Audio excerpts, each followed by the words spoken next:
How is everybody doing today? I hope everybody's having a wonderful evening. I hope everybody's been enjoying the playoffs like I have. Been out last week, was going through some allergy stuff, school stuff. It was a crazy week. Gotta give a shout out to my baby girl, Naomi, graduating the sixth grade, going to East End Junior High. Shout out to her, man. Shout out to my baby girl, man. Getting older, making daddy get older. But I am proud of her. She makes her dad proud, and awesome work to my daughter and my wife for providing that mothership to our kids. Can't thank them both enough. Appreciate them both. And my son, he'll be there pretty soon, a couple more years, but proud of him too. Proud of my family, man. Just been an awesome week with the family, even though I've been kind of up and down allergy wise, but we are grateful. And today is the NBA era shifting right in front of our eyes. Are we seeing the new superstars rise to the challenge? And have you noticed that a lot of the superstars that's in age are all eliminated? Pretty crazy to think about that, but that's where we at. Another one is the conference finals matchup, East-West conference finals matchup. How do they stack up? And the last one is we talk about is the challenge of winning when you get this deep in the playoffs. How challenging is it? So we're going to get right into it. Are we seeing the new NBA era? All of the previous era of superstars are eliminated. You got LeBron, you got Russell, Giannis. Giannis kind of in the middle, but I can still he got eliminated. Kawhi, he probably washed up. KD washed up. And Steph Curry, I don't know if he washed up, but the injury bugs are starting to catch up with him. So, but shout out to the new era. You got Ant-Man, you got SGA, you got Brunson, you got Halliburton with the Pacers. Shout out to the new era. Are we seeing the change right before our eyes? A lot of people were saying, how's it going to be after LeBron? It's probably going to be like AAU basketball. It's probably going to be a lot of up and down, quick, like running at the summer league or some Drew League kind of basketball. It's going to be running up and down, who can score the most in the chaos of running up and down, who got the most stamina, who got the most depth and bodies coming off the bench. And everything must come to an end and a new thing must start. That's just kind of how life go. And like I said, LeBron about to be 40, 41. KD, 38, 39? He's somewhere up there. He up there, though. Kawhi's up there. Russell Westbrook's getting up there. I'm wondering, is the Nuggets going to even keep him around since they fired Mike Malone? It's going to be interesting to see how they do this offseason. Giannis still got a little bit left in the tank. But Steph Curry, how healthy can he stay at his age? I mean, he's not a bigger body, a smaller guy. He don't have a cyborg body like LeBron. Nobody really got a body like that. So you wonder how long can he really stay healthy for? Draymond Green, how much longer can he last for? When he was playing with Clay and Steph, they scored so much that he didn't have to score. But now with Steph and Jimmy there, it seemed like, excuse me, seem like they have to rely on him a little bit more. But it don't seem like he's just not that scoring kind of person. So it'd be interesting to see if he go to Detroit before he retire. He could turn that team around, be like a veteran presence for that team.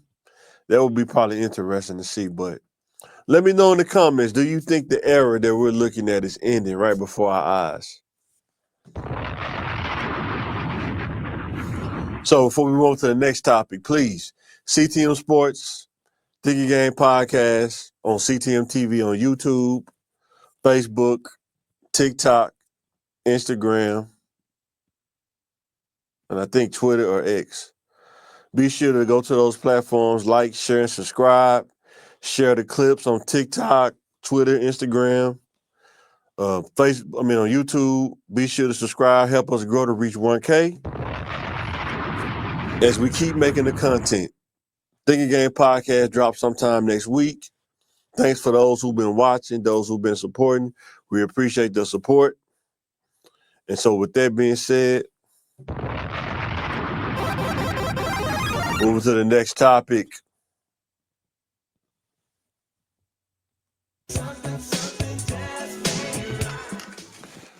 Can Ant-Man overtake or take over SGA? It's going to be an interesting matchup. Ant-Man and SGA. Can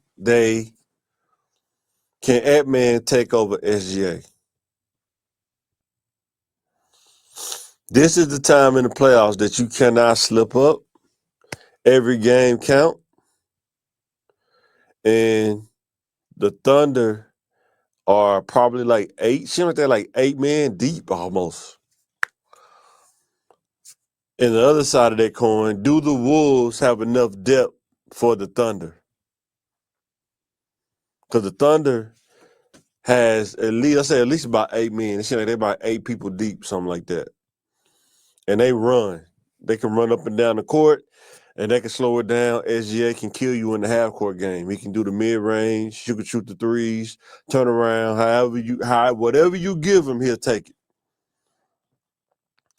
The Timberwolves, 6 or 7, maybe, something like that. It depends on, they up and down. They have to be more consistent. I think if they was more consistent, I would be more confident of them beating the Thunder. But they are the 6th seed for a reason. You got to remember that.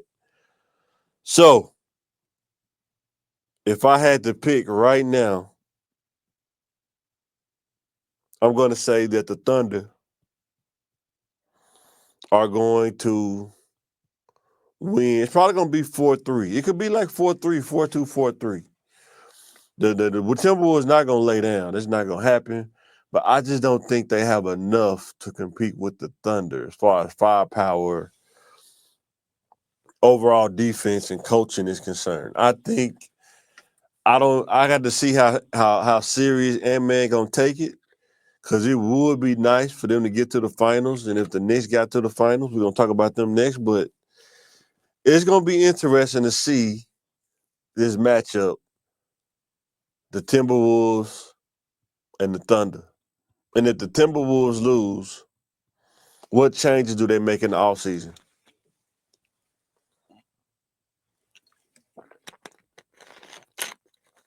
Because Ant-Man can't do it by himself. Can Julius Randle be that second solid option? They're going to need him playing against the Thunder. With the Thunder, can SGA get off against the Timberwolves? And I would love to see Chet, I think his name, go off against the Timberwolves. He got the height and the skill advantage. It's going to be interesting to see. It's going to be a nice matchup. Could be a matchup of the future that we're going to see in the future years. But who you got? SGA or Ant-Man? Who you got? Let me know in the comments. Want to hear the most annoying sound in the world? Guys! The next one is, can Cat dominate the Pacers? Do you think Cat can dominate the Pacers?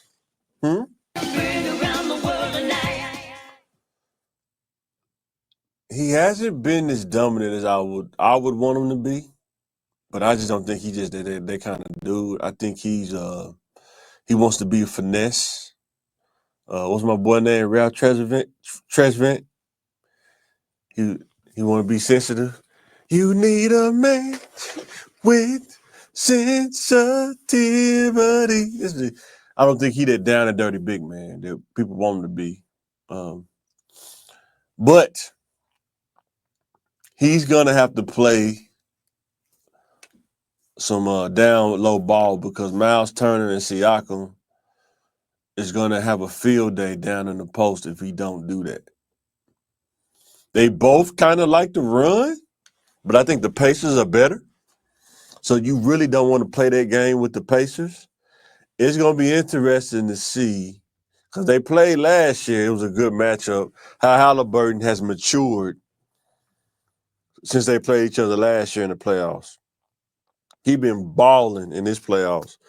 And it's going to be interesting to see if Brunson going to be holding him or they going to put somebody else like Mikal Bridges or somebody else on him. He's a tall guard. He's like 6'4", 6'5". I think Brunson may be 6'3". But Brunson and Halliburton is going to be a good matchup. Miles Turner and Cat is going to be a good matchup as well. But if Cat tries to play that finesse game, the Knicks probably could lose.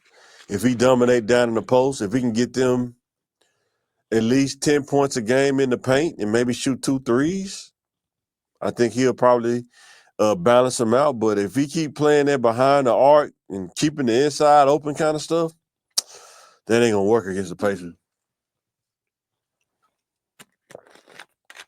Because you got to remember the Pacers got big men too. They got Siakam and they got Miles Turner. I think they both like Siakam 6'8", but he's so long. But Miles Turner like 6'11". So it's going to be interesting to see Miles Turner and Cat, if they got them matched up against each other on defense and offense. That'll be awesome to see. But who you got going this series? Because if I had to pick, I got to see how Cat plays. It's all based on Cat, how he plays.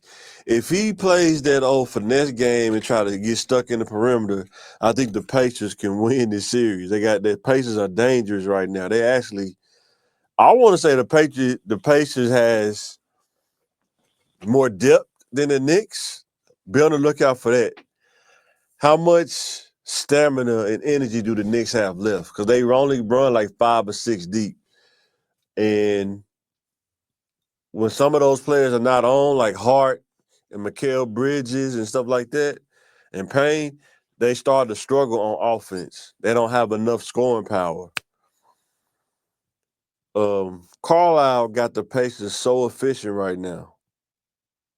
They're so efficient that if you don't match them, you're going to lose. So let's see how efficient the Knicks be. I'm going to say the Pacers might probably going to win game 1 because they've been rested. The Knicks, unless the Knicks can pull out they can grit one out. I don't know. It seems like the Pacers probably going to win game 1. And this series may go 7 games.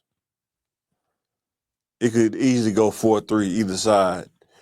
But I think if Cat doesn't play to his potential, he don't dominate down the paint, get them like 10, at least 10 in the paint to kind of make them play honest, they're not going to win.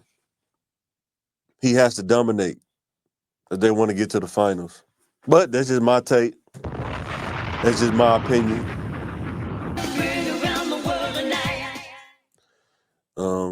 And if Cat don't play to his potential, the Knicks going to get tossed up.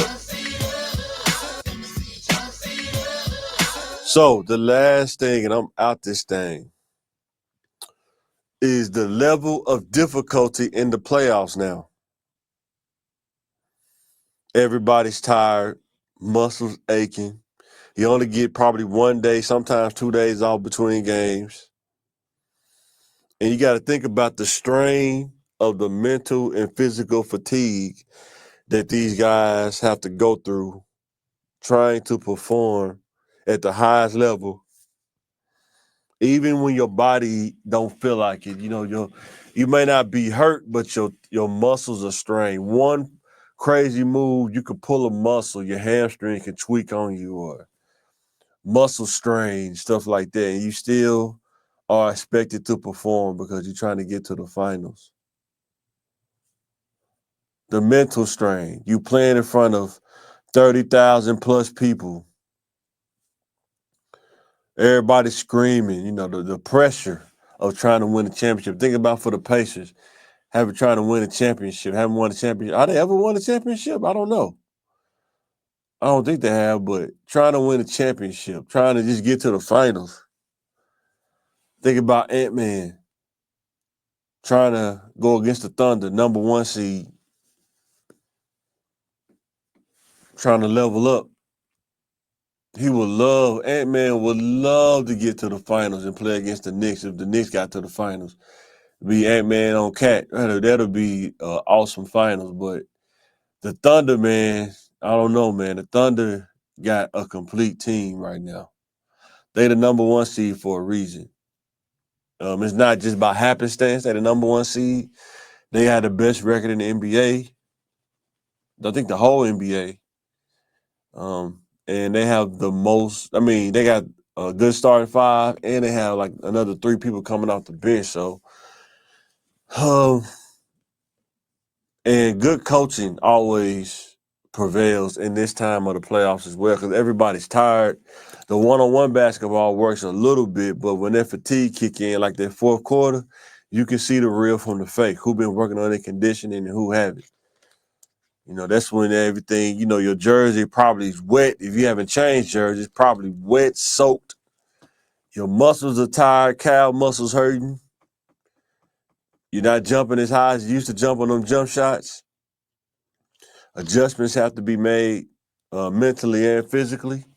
And it's a total challenge to get to the NBA Finals. And then when you get to the NBA Finals, it's a challenge to win. But even in life, you think about like me going to school, happens. It's a pattern. Every time a lot of people get to close to the end of the semester, you have to fight the feeling of being burnt out, of doing the homework, doing the assignments, doing the final. You're fighting yourself to say, do I feel like doing this or not? You're fighting that. And if you want to win, you want to get the grade, you have to overcome that level of difficulty in order to be successful. And it can be done. Sometimes the worst hurdle is jumping over yourself to get to where the next level you got to get to. So with that being said, getting ready to sign out, I want to thank everybody for watching. Thank everybody for hitting that like button. Whoever come back and watch this later, thank you for supporting the channel. And with that being said, please let us know in the comments. What would you like to hear us talk about? What would you like to see us do? Thanks for watching. This is Mike, and I'm signing out.